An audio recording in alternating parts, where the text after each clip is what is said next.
Welcome back to Hardball. Republicans have lost 3 House seats in a row this year. Are they headed for disaster this fall? Can they avoid it?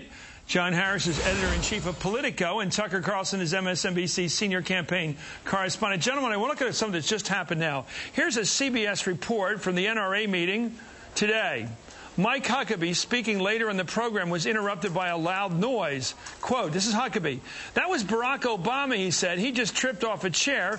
He was getting ready to speak, and someone pointed a gun at him, and he dove for the floor.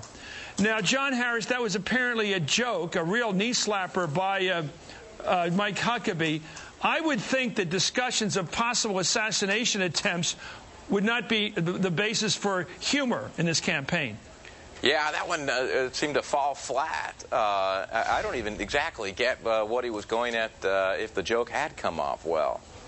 I think he meant he was gun-shy, but anyone who doesn't think he ought to be, given the history of this country in these kinds of very hotly contested campaigns, hasn't kept up with history. Tucker?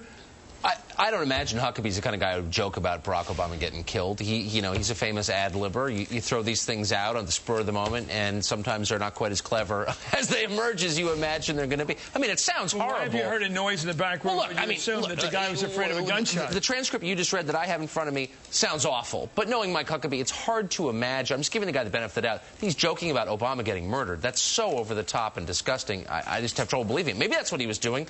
In which case, I'll change my view of him entirely, but I just have trouble imagining. Well, I think my view is to salute the Secret Service. They're doing an amazing job this year. It's a very tricky time, and I don't want to get into all the details, but every American knows what happens in these very charismatic moments when somebody's really the toast of the town and people are really excited about a campaign. Sometimes it brings out the loonies. Big time. And let's talk right now. Let's talk